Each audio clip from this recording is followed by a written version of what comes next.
Viewers welcome back in our program. Leader साहब साडी पहली ईमेल आई है वीर मेघराज सिंह जी दी। ਇਹ ਲਿਖਦੇ ਹਨ ਸਤਿਕਾਰਯੋਗ ਡਾਕਟਰ ਅਮਰਜੀਤ ਸਿੰਘ ਜੀ ਅਤੇ ਭੈਣ ਨੀਲਮ ਕੌਰ ਜੀ ਤੇ ਟੀਵੀ 84 ਦੀ ਸਾਰੀ ਟੀਮ ਨੂੰ ਵਾਹਿਗੁਰੂ ਜੀ ਕਾ ਖਾਲਸਾ ਵਾਹਿਗੁਰੂ ਜੀ ਕੀ ਫਤਿਹ। ਡਾਕਟਰ ਸਾਹਿਬ ਆਪ ਨੂੰ ਪਤਾ ਹੀ ਹੈ ਕਿ ਆਰਐਸਐਸ ਨੇ ਹਿੰਦੁਸਤਾਨ ਵਿੱਚ ਗਲਤ ਬਿਆਨਬਾਜ਼ੀ ਕਰਕੇ ਪੂਰੀ ਖਲਬਲੀ ਮਚਾਈ ਹੋਈ ਹੈ। ਆਪ ਜੀ ਨੂੰ ਪਤਾ ਹੀ ਹੈ ਕਿ ਇਹ ਬਿਆਨ ਆਰਐਸਐਸ ਮੁਖੀ ਮੋਹਨ ਭਾਗਵਤ ਵੱਲੋਂ ਆਇਆ ਸੀ ਕਿ ਅਮਰੀਕਾ ਵਿੱਚ ਰਹਿਣ ਵਾਲੇ ਅਮਰੀਕੀ ਹਨ, जापान च रहने वाले जापानी, जर्मन च रहने वाले जर्मनी। ਅਤੇ ਫਿਰ ਉਸਨੇ ਕਿਹਾ ਕਿ ਹਿੰਦੁਸਤਾਨ ਚ ਰਹਿਣ ਵਾਲੇ ਹਿੰਦੂ ਕਿਉਂ ਨਹੀਂ ਹੋ ਸਕਦੇ। ਡਾਕਟਰ ਸਾਹਿਬ ਇਸ ਬਿਆਨ ਨੂੰ ਆਏ ਕਈ ਦਿਨ ਹੋ ਚੁੱਕੇ ਹਨ ਪਰ ਕਿਸੇ ਹਿੰਦੂ ਮੀਡੀਆ ਨੇ ਇਸ ਤੇ ਚਰਚਾ ਨਹੀਂ ਕੀਤੀ, ਕਰਨਗੇ ਵੀ ਨਹੀਂ ਕਿਉਂਕਿ ਸਰਕਾਰ ਆਰਐਸਐਸ ਦੀ ਹੈ ਤੇ ਆਰਐਸਐਸ ਨੂੰ 50% ਹਿੰਦੂਆਂ ਨੇ ਅਪਣਾ ਲਿਆ ਹੈ ਅਤੇ 25% ਹਿੰਦੂ ਦੋ ਚਿੱਤੀ ਚ ਹਨ ਤੇ 25% ਨੂੰ ਇਹ ਪਤਾ ਨਹੀਂ ਕਿ ਆਰਐਸਐਸ ਹੈ ਕੌਣ। ਡਾਕਟਰ ਸਾਹਿਬ ਮੈਂ ਬਚਪਨ 'ਚ ਸੁਣਿਆ ਸੀ ਕਿ ਗਾਂ ਦਾ ਦੁੱਧ ਤੇ ਖਾਦਾ ਘੀ ਬੰਦੇ ਦੇ ਦਿਮਾਗ ਨੂੰ ਬਣਾਉਂਦਾ ਹੈ। ਮੈਂ ਗਰੀਬੀ ਕਾਰਨ ਨਾ ਹੀ ਦੁੱਧ ਪੀ ਸਕਿਆ ਤੇ ਨਾ ਹੀ ਘੀ ਖਾ ਸਕਿਆ, ਪਰ ਮੈਨੂੰ ਲੱਗਦਾ ਮੋਹਨ ਭਾਗਵਤ ਨੇ ਗਾਂ ਦਾ ਦੁੱਧ ਤੇ ਘੀ ਖਾਦਾ ਹੁੰਦਾ ਤਾਂ ਇਹ ਬਿਆਨ ਨਾ ਦਿੰਦਾ। ਜੇ ਨਹੀਂ ਖਾਦਾ ਤਾਂ ਖਾ ਲਓ ਤਾਂ ਕਿ ਤੁਹਾਨੂੰ ਪਤਾ ਲੱਗੇ ਕਿ ਸੱਚ ਅਤੇ ਝੂਠ ਕੀ ਹੈ। ਡਾਕਟਰ ਸਾਹਿਬ ਇਹ ਆਰਐਸਐਸ ਵਾਲੇ ਕਹਿੰਦੇ ਨੇ ਕਿ ਸਿੱਖ ਇੰਨੀ ਵੱਡੀ ਪੱਗ ਬੰਨ੍ਹਦੇ ਨੇ ਇਸ ਕਰਕੇ ਸਿੱਖਾਂ ਦਾ ਦਿਮਾਗ ਛੋਟਾ ਹੀ ਹੁੰਦਾ ਹੈ। ਮੋਹਨ ਭਾਗਵਤ ਵਾਸਤੇ ਆਮ ਜਾਣਕਾਰੀ ਹੈ ਕਿ ਅਮਰੀਕਾ ਵਿੱਚ ਵਸਣ ਵਾਲੇ ਅਮਰੀਕਨ ਹਨ ਪਰ ਈਸਾਈ ਹੀ ਹਨ, ਸਿੱਖ ਹੀ ਹਨ, ਮੁਸਲਮਾਨ ਹੀ ਹਨ, ਹਿੰਦੂ ਹੀ ਹਨ। ਕੋਈ ਕਿਸੇ ਨੂੰ ਤੰਗ ਪਰੇਸ਼ਾਨ ਨਹੀਂ ਕਰਦਾ। ਹੁਣ ਤੁਸੀਂ ਦੱਸੋ ਮੋਹਨ ਭਾਗਵਤ ਹਿੰਦੁਸਤਾਨ ਵਿੱਚ ਰਹਿਣ ਵਾਲੇ ਸਾਰੇ ਹਿੰਦੂ ਕਿਵੇਂ ਹੈਗੇ? ਸਾਨੂੰ ਸਤਿਗੁਰੂ ਜੀ ਨੇ ਖਾਲਿਸਤਾਨ ਦੀ ਬਖਸ਼ਿਸ਼ ਕਰ ਹੀ ਦੇਣੀ ਹੈ ਪਰ ਤੁਸੀਂ ਸਿੱਖਾਂ ਵਿੱਚ ਘੁਸਪੈਠ ਕਰਨਾ ਬੰਦ ਕਰ ਦਿਓ ਜਿਹੜੀ ਤੁਸੀਂ ਗੰਦੀ ਨੀਤੀ ਦੇ ਤਹਿਤ ਜਾਰੀ ਕੀਤੀ ਹੋਈ ਹੈ। ਮੈਨੂੰ ਵਿਸ਼ਵਾਸ ਹੈ ਕਿ ਸਤਿਗੁਰੂ ਜੀ ਸਾਨੂੰ ਖਾਲਿਸਤਾਨ ਦੀ ਦਾਤ ਬਹੁਤ ਜਲਦੀ ਬਖਸ਼ਣਗੇ। ਸਾਡੀ ਜਿੰਦ ਸਾਡੀ ਜਾਨ, ਖਾਲਿਸਤਾਨ ਜਿੰਦਾਬਾਦ। ਜੀ ਡਾਕਟਰ ਸਾਹਿਬ ਜਿੰਦਾਬਾਦ। ਵੀਰ ਮੇਘਰਾਜ ਸਿੰਘ ਜੀ ਦਾ ਬਹੁਤ ਬਹੁਤ ਧੰਨਵਾਦ। ਉਹਨਾਂ ਨੇ ਆਰਐਸਐਸ ਦੇ ਮੁਖੀ ਮੋਹਨ ਭਾਗਵਤ ਦੇ ਬਿਆਨ ਦੇ ਉੱਤੇ ਟਿੱਪਣੀ ਕੀਤੀ ਹੈ ਜੀ, ਜਿਸ 'ਚ ਉਹਨੇ ਇੱਕ ਵਾਰ ਨਹੀਂ ਕੱਲ ਫੇਰ ਕਿਤੇ ਕਿਹਾ ਹੈ, ਤੀਸਰੀ ਚੌਥੀ ਵਾਰ ਇਹਨਾਂ 3 ਮਹੀਨਿਆਂ ਜਦੋਂ ਕਿ ਉਹ ਬਾਰ-ਬਾਰ ਇਸ ਗੱਲ ਨੂੰ ਰਿਪੀਟ ਕਰ ਰਹੇ ਜੀ ਕਿ ਸਿੱਖ ਬੋਧੀ ਜੈਨੀ ਇਹ ਹਿੰਦੂਆਂ ਦਾ ਹਿੱਸਾ ਨੇ। ਕਿਉਂਕਿ ਇਹ ਕੋਈ ਮੋਹਨ ਭਾਗਵਤ ਦੀ ਆਪਣੀ ਸਟੇਟਮੈਂਟ ਨਹੀਂ ਹੈ, ਇਹ ਉਹਨਾਂ ਦੀ ਜਿਹੜੀ ਪੋਲਿਸੀ ਲਾਈਨ ਹੈ। ਉਸ ਤੋਂ ਪਹਿਲਾਂ ਇਹ ਬਿਆਨ ਜਦੋਂ ਦੁਬਾਰਾ ਬਾਰ-ਬਾਰ ਦੇਣਾ ਸ਼ੁਰੂ, ਉਹਨਾਂ ਦੇ ਸੰਵਿਧਾਨ 'ਚ ਵੀ ਲਿਖਿਆ ਹੋਇਆ ਹੈ ਲੇਕਿਨ ਉਹਨਾਂ ਦੇ ਜਿਹੜੇ ਬੁੱਧੀਜੀਵੀ ਔਰ ਇਹਨਾਂ ਦੇ ਸਾਰੇ ਸੰਘ ਪਰਿਵਾਰ ਦੇ ਨੁਮਾਇੰਦੇ ਪਿੱਛੇ ਇਕੱਠੇ ਹੋਏ ਜਦੋਂ ਕਿ ਮੰਥਨ ਚਿੰਤਨ ਇਹਨਾਂ ਨੇ ਕੋਈ ਪ੍ਰੋਗਰਾਮ ਕੀਤੇ ਜੀ, ਉਹਦੇ 'ਚ ਵੀ ਉਹਨਾਂ ਨੇ ਜਿਹੜੀ ਪਾਲਿਸੀ ਸਟੇਟਮੈਂਟ ਨੂੰ ਐਂਡੋਰਸ ਕੀਤਾ ਹੋਇਆ ਹੀ ਸੀ ਕਿ ਇਸ ਗੱਲ ਨੂੰ ਜਿਹੜਾ ਹੈ ਬੋਲਡਲੀ ਕਿਹਾ ਜਾਏ, ਇਸ ਗੱਲ ਨੂੰ ਬਾਰ-ਬਾਰ ਰਿਪੀਟ ਕੀਤਾ ਜਾ ਰਿਹਾ। ਔਰ ਅਫਸੋਸ ਇਹ ਨਹੀਂ ਹੈ ਦੁਸ਼ਮਣ ਬਾਤ ਕਰੇ ਅਨਹੋਣੀ, ਉਹਨਾਂ ਨੇ ਤਾਂ ਕਹਿਣਾ ਹੀ ਹੈ ਪਰ ਆਪਣੀ ਲੀਡਰਸ਼ਿਪ ਜੇ ਸੁਖਬੀਰ ਬਾਦਲ ਨੂੰ ਪੁੱਛਿਆ ਤੇ ਉਹਨੇ ਕੋਲ ਮੋੜ ਕਰਕੇ ਕਿਹਾ ਜੀ ਹਾਂ ਇੰਡੀਆ 'ਚ ਰਹਿਣ ਵਾਲੇ ਇੰਡੀਅਨ ਨੇ ਤੇ ਫਲਾਣਾ ਨੇ, ਇੰਨੇ ਅਕਾਲੀ ਦਲ ਦਾ ਪ੍ਰਧਾਨ ਬਣਿਆ ਹੋਇਆ ਜੀ। ਇਸੇ ਤਰ੍ਹਾਂ ਜਦੋਂ ਹੋਰਨਾਂ ਨੂੰ ਪੁੱਛਿਆ ਜਥੇਦਾਰ ਨੇ ਵੀ ਗੋਲਮੋਲ ਜੀ ਗੱਲ ਕੀਤੀ ਜੀ ਇੱਦਾਂ ਦਾ ਬਿਆਨ ਨੂੰ ਨਹੀਂ ਸੀ ਦੇਣਾ ਚਾਹੀਦਾ, ਇਹ ਗਲਤ ਕਿਹਾ। ਹਾਲਾਂ ਮੈਨੂੰ ਦੇਖਣ ਦਾ ਮੌਕਾ ਨਹੀਂ ਬਣਿਆ। ਜਥੇਦਾਰ ਬਲਵੰਤ ਸਿੰਘ ਨੰਦਗੜ੍ਹ ਬਾਰੇ ਮੇਰੇ ਇੱਕ ਮਿੱਤਰ ਦੱਸ ਰਹੇ ਸੀ ਕਿ ਉਹਨਾਂ ਦੀ ਕਾਫੀ ਸਟਰੋਂਗ ਇਹਦੇ 'ਤੇ ਸਟੇਟਮੈਂਟ ਆਈ ਹੈ ਭਾਗਵਤ ਦੇ ਖਿਲਾਫ, ਪਰ ਉਹ ਕਿਤੇ ਮੀਡੀਆ ਨੇ ਲਾਈ ਨਹੀਂ ਹੈ ਜੀ ਕਿਉਂਕਿ ਉਹ ਉਹਨਾਂ ਨੂੰ ਸੂਟ ਨਹੀਂ ਕਰਦਾ। ਪਰ ਬਾਕੀ ਸਾਰਾ ਅਕਾਲੀ ਦਲ ਜਾਂ ਦੂਜਾ ਜਿਹੜਾ ਹਰਿਆਣਾ ਕਮੇਟੀ ਦੇ ਮੁੱਦੇ ਤੇ ਸਰਕਲ ਜਥੇਦਾਰ, ਜ਼ਿਲ੍ਹਾ ਜਥੇਦਾਰ ਥਰੜੇ ਤੋਂ ਉੱਤੇ ਤੱਕ ਬਿਆਨਬਾਜ਼ੀਆਂ ਕਰਦੇ ਸੀ। ਇਹ ਇਹਨਾਂ ਦੀ ਜ਼ਬਾਨਾਂ ਨੂੰ ਦੰਦਲ ਕਿਉਂ ਪਈ ਹੋਈ ਹੈ ਇਹਨਾਂ ਨੂੰ ਕਿ ਇਹ ਮੂੰਹ ਨਹੀਂ ਖੋਲ੍ਹਦੇ ਹੈ।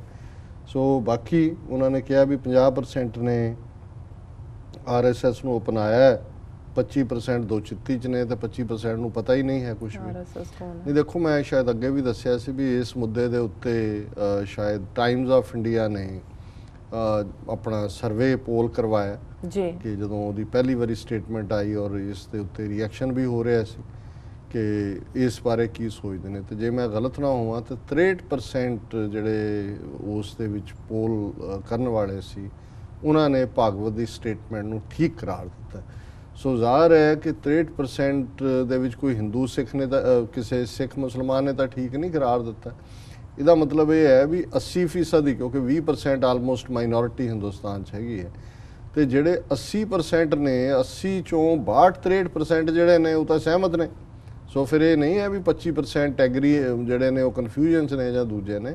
62 ਔਰ ਇਹ ਪੜ੍ਹੇ ਲਿਖੇ ਲੋਕ ਨੇ, ਜਿਹੜੇ ਬਾਕੀ ਨੇ ਅਨਪੜ੍ਹ ਜਾਂ ਦੂਜੇ, ਉਹਨਾਂ ਨੂੰ ਤਾਂ ਜਿੱਧਰ ਕੋਈ ਲੈ ਜਾਏ ਉਹਨਾਂ ਦਾ ਉਹੀ ਹਾਲ ਹੁੰਦਾ ਹੈ। ਕਿਸੇ ਨੂੰ ਪੁੱਛਿਆ ਸੀ ਕਿਸੇ ਵਿਚਾਰੇ ਗਰੀਬ ਦਲਿਤ ਨੂੰ ਕਿ ਜੀ ਤੁਹਾਡਾ ਨਾਂ ਕੀ ਹੈ, ਉਹ ਕਹਿੰਦਾ ਸਾਡਾ ਨਾਂ ਕੀ ਹੋਣਾ ਹੈ, ਮੁਸਲਮਾਨਾਂ ਦੇ ਮਹੱਲੇ 'ਚ ਰਹੀਏ ਤੇ ਅੱਲਾ ਦਿੱਤਾ ਜੀ, ਸਿੱਖਾਂ ਦੇ ਮਹੱਲੇ 'ਚ ਰਹੀਏ ਤੇ ਗੁਰਾਂ ਦਿੱਤਾ, ਤੇ ਹਿੰਦੂਆਂ ਦੇ ਮਹੱਲੇ 'ਚ ਰਹੀਏ ਤੇ ਰਾਮ ਦਿੱਤਾ, ਵੀ ਅਸੀਂ ਤਾਂ ਦਿੱਤਾ ਹੀ ਰਹਿਣਾ।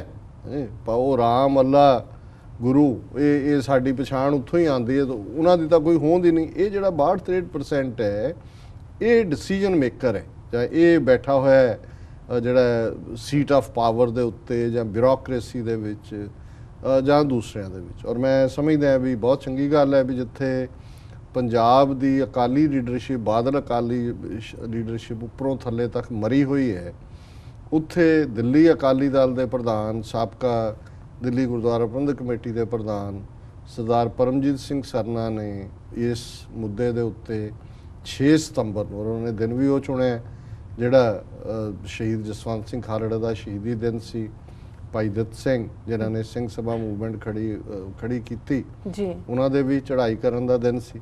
ਸੋ ਉਸ ਦਿਨ ਉਹਨਾਂ ਨੇ ਦਿੱਲੀ ਦੇ ਵਿੱਚ RSS ਹੈੱਡਕੁਆਟਰ ਦੇ ਬਾਹਰ ਬੜਾ ਜ਼ੋਰਦਾਰ ਵਿਖਾਵਾ ਕੀਤਾ, ਔਰ ਉਹਨਾਂ ਨੇ 1-2 ਦਿਨ ਪਹਿਲਾਂ ਸਾਡੇ TV 84 ਨਿਊਜ਼ ਪ੍ਰੋਗਰਾਮ 'ਚ ਆ ਕੇ ਵੀ ਇੰਟਰਵਿਊ ਦਿੰਦਿਆਂ ਬੜੀ ਬੋਲਡਲੀ ਕਿਹਾ ਉਹਨਾਂ ਨੇ। ਔਰ ਮੈਨੂੰ ਇਹ ਲੱਗਦਾ ਹੁੰਦਾ ਹੈ ਵੀ ਕਈ ਵਾਰ ਅਸੀਂ ਜਦੋਂ ਪੰਜਾਬ ਤੋਂ ਬਾਹਰਲੇ ਸਿੱਖਾਂ ਦੀ ਪਲਾਈਟ ਦੇਖਦੇ ਹਾਂ, ਉਹ ਕਿਸੇ ਹੱਦ ਤੱਕ ਮਜਬੂਰੀ 'ਚ ਵੀ ਨੇ, ਵਪਾਰੀ ਵੀ ਨੇ, ਡਰੇ ਵੀ ਹੁੰਦੇ ਨੇ, ਪਰ ਉਹਨਾਂ ਨੇ ਬੜੇ ਜਬੇ ਦੇ ਨਾਲ, ਬੜੀ ਮਜ਼ਬੂਤੀ ਦੇ ਨਾਲ ਕਿਹਾ ਕਿ ਜੀ ਇਹ ਸਿੱਖਾਂ ਦੇ ਲਈ ਇਹ ਪਹਿਲਾਂ ਵੀ ਬੜੇ ਆਏ, ਇਹ ਗੁਰੂਆਂ ਦੀ ਬੜੀ ਰਹਿਮਤ ਹੈ, ਅਸੀਂ ਲੜਾਂਗੇ ਜੀ, ਅਸੀਂ ਇਸ ਤਰ੍ਹਾਂ ਕੋਈ ਗਿਵ ਅਪ ਕਰਨ ਵਾਲੇ ਨਹੀਂ ਹੈ ਕਿ ਇਸ ਤਰ੍ਹਾਂ ਕੋਈ ਆਇਆ ਔਰ ਜਿਹੜਾ ਮਰਜ਼ੀ ਜੋ ਕਹਿ ਕੇ ਚਲਾ ਜਾਏ, ਅਸੀਂ ਅੱਡ ਧਰਮ ਹੈ, ਅੱਡ ਕੌਮ ਹੈ, ਔਰ ਅਸੀਂ ਇਸ ਦੇ ਲਈ ਲੜਾਂਗੇ। ਸੋ ਇਹ ਇੱਕ ਹੌਸਲੇ ਵਾਲੀ ਗੱਲ ਵੀ ਹੈ, ਔਰ ਮੈਂ ਸਮਝਦਾ ਵੀ ਸਾਡਾ ਹਾਲਾਂ ਅਸੀਂ ਜਿਹੜੇ ਉੱਥੋਂ ਵਾਲੇ ਨੇ, ਪ੍ਰੋ ਕਾਂਗਰਸ ਨੇ, ਝੰਡਾ ਉਹਨਾਂ ਨੇ ਕਿਸੇ ਨਾ ਕਿਸੇ ਦਾ ਚੁੱਕਣਾ ਹੀ ਹੁੰਦਾ ਹੈ, ਪਾਵਰ ਤੋਂ ਦੂਰ ਨਹੀਂ ਰਹਿਣਾ ਚਾਹੁੰਦੇ, ਐਸਟੈਬਲਿਸ਼ਮੈਂਟ ਦੇ ਨਾਲ ਲੱਗ ਕੇ ਰਹਿਣਾ ਚਾਹੁੰਦੇ ਨੇ, ਪਰ ਘੱਟੋ ਘੱਟ ਇਸ ਮੁੱਦੇ ਦੇ ਉੱਤੇ ਜਾਂ ਸਿੱਖ ਇਸ਼ੂਜ਼ ਦੇ ਉੱਤੇ ਹੀ ਜੇ ਕੋਈ ਆਵਾਜ਼ ਬੁਲੰਦ ਕਰਦਾ ਹੈ, ਜਿਹਨੂੰ ਅਸੀਂ ਪੰਥਕ ਧਿਰ ਕਹਿੰਦੇ ਆ, ਉਹ ਤਾਂ ਵਿਸ਼ੀ ਹੋਈ ਹੈ ਮੋਦੀ ਦੇ ਸਾਹਮਣੇ, ਉਹ ਤਾਂ ਗੁਣ ਗਾਇਨ ਕਰ ਰਿਹਾ ਛਪਾਰ ਦੇ ਮੇਲੇ ਤੇ ਕਿ ਜੀ ਮੋਦੀ ਸਟੇਟਸਮੈਨ ਔਰ ਪਪੂਲਰ ਲੀਡਰ ਔਰ ਸੀਜ਼ਨਡ ਲੀਡਰ, ਜੇਤਲੀ ਦਾ ਗੁਣ ਗਾ ਰਿਹਾ। ਸੋ ਬਾਕੀ ਉਹਨਾਂ ਨੇ ਜਿਹੜਾ ਵੱਡੀ ਪੱਗ ਛੋਟਾ ਦਿਮਾਗ, ਇਹ ਤਾਂ ਜਿਹੜੇ ਉਸ ਸਿਸਟਮ 'ਚ ਰਹੇ ਨੇ, ਔਰ ਜਿਸ ਕਿਸਮ ਦਾ ਇਹਨਾਂ ਦਾ ਹਿੰਦੂਤਵਾ ਵਾਲਿਆਂ ਦਾ ਮਾਈਂਡ ਸੈਟ ਹੈ, ਇਹ ਜਿਹੜਾ ਗਾਂ ਦੇ ਦੁੱਧ ਦੀ ਗੱਲ ਵੀ ਇਹਨਾਂ ਨੇ ਕੀਤੀ ਕਿ ਜੀ ਕਹਿੰਦੇ ਸੀ ਦਿਮਾਗ ਬਣਦਾ ਤੇ ਦੂਜਾ ਵੀ ਉਹਨੇ ਵੀ ਨਹੀਂ ਪੀਤਾ ਹੋਇਆ, ਇਹ ਵੀ ਅਸਲ 'ਚ ਡਿਸਕ੍ਰਿਮੀਨੇਸ਼ਨ ਜੋ ਨਿਕਲਦਾ ਸੀ। ਔਰ ਅਸੀਂ ਸਕੂਲਾਂ ਦੇ ਮਾਹੌਲ 'ਚ ਸੁਣਦੇ ਰਹੇ ਹਾਂ ਕਿ ਜੀ ਇਹ ਸਿੱਖਾਂ ਦਾ ਜਾਂ ਪਿੰਡੂਆਂ ਦਾ, ਜਦੋਂ ਪਿੰਡੂ ਕਹਿੰਦੇ ਸੀ ਉਹਦਾ ਮਤਲਬ ਵੀ ਸਿੱਖ ਹੁੰਦਾ ਸੀ, ਜੇ ਜੱਟ ਕਹਿਣ ਉਹਦਾ ਮਤਲਬ ਵੀ ਸਿੱਖ ਹੁੰਦਾ ਸੀ, ਸਿੱਖ ਕਹਿਣ ਉਹਦਾ ਮਤਲਬ ਤਾਂ ਸਿੱਖ ਹੁੰਦਾ ਹੀ ਸੀ। ਇਹ ਉਹ ਕਰਾਊਡ ਦੇਖ ਕੇ ਗੱਲ ਕਰਦੇ ਸੀ ਕਿ ਵੀ ਜਿੱਥੇ ਕਿਹੜਾ ਸ਼ਬਦ ਕਿਹੜਾ ਵਰਤਣਾ ਹੈ, ਤੇ ਉਹ ਕਹਿੰਦੇ ਸੀ ਜੀ ਇਹਨਾਂ ਦੇ ਮੋਟੇ ਦਿਮਾਗ ਇਸ ਲਈ ਹੁੰਦੇ ਨੇ ਵੀ ਮੱਝ ਦਾ ਦੁੱਧ ਪੀਂਦੇ ਨੇ, ਔਰ ਇਹ ਜਿਹੜੇ ਨੇ ਸ਼ਹਿਰਾਂ ਵਾਲੇ ਜਾਂ ਦੂਜੇ ਇਹ ਗਾਂ ਦਾ ਦੁੱਧ ਪੀਂਦੇ ਨੇ, ਘਿਓ ਵੀ ਗਾਂ, ਇਸ ਲਈ ਇਹਨਾਂ ਦੇ ਪਤਲੇ ਦਿਮਾਗ। ਸੋ ਈਵਨ ਇਹ ਇਹਨਾਂ ਦਾ ਕਹਿਣਾ ਵੀ ਮੇਘਰਾਜ ਸਿੰਘ ਜੀ ਦਾ ਕਿ ਜੀ ਮੈਨੂੰ ਤਾਂ ਨਹੀਂ ਮਿਲਿਆ, ਤੇ ਉਹ ਇਹ ਵੀ ਉਹਨਾਂ ਦਾ ਹੀ ਦੇਣ ਹੈ ਕਿ ਜਿਹਦੇ 'ਚ ਉਹਨਾਂ ਨੇ ਪੇਂਡੂ ਸਿੱਖਾਂ ਨੂੰ ਜਾਂ ਸਿੱਖਾਂ ਨੂੰ ਛੁਟਿਆਉਣ ਦੇ ਲਈ ਉਹਨਾਂ ਨੂੰ ਕਿ ਜੀ ਮੱਝ ਮੋਟੀ ਹੁੰਦੀ ਹੈ ਔਰ ਜਿਹੜਾ ਉਸ ਦਾ ਫੈਟ ਹੁੰਦਾ, ਫੈਟ ਫੂਡ ਤਾਂ ਬਾਅਦ 'ਚ ਗੱਲਾਂ ਆਈਆਂ, ਪਰ ਇਹ ਗੱਲ ਅਕਸਰ ਸੁਣੀ ਜਾਂਦੀ ਸੀ ਜੀ ਇਹ ਕਿਉਂਕਿ ਮੱਝ ਦਾ ਦੁੱਧ ਪੀਂਦੇ ਨੇ ਤਾਂ ਇਹਨਾਂ ਦੇ ਦਿਮਾਗ ਮੋਟੇ ਹੁੰਦੇ ਨੇ।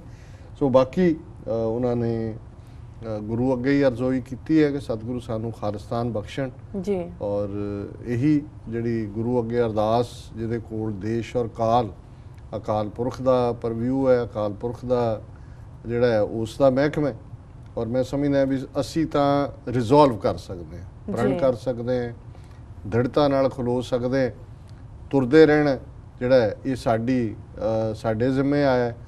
ਕਦੋਂ ਪੈਰ ਮੰਜ਼ਲ ਤੇ ਆ ਕੇ ਲੱਗਣਗੇ, ਮੰਜ਼ਲ ਆ ਕੇ ਅੱਗੋਂ ਮਿਲੇਗੀ, ਇਹ ਅਕਾਲ ਪੁਰਖ ਦਾ ਕੰਮ ਹੈ। ਔਰ ਮੈਂ ਸਮਝਦਾ ਵੀ ਜਿੱਥੇ ਫੇਥ ਹੈ ਉੱਥੇ ਗੁਰੂ ਦੀ ਬਖਸ਼ਿਸ਼ ਹੈ, ਉੱਥੇ ਨਿਸ਼ਚੈ ਕਰ ਆਪਣੀ ਜੀਤ ਕਰੋ, ਇਸ ਗੱਲ ਦਾ ਨਿਸ਼ਚਾ ਰਹਿਣਾ ਚਾਹੀਦਾ ਵੀ ਅਸੀਂ ਜਿੱਤਨੇ।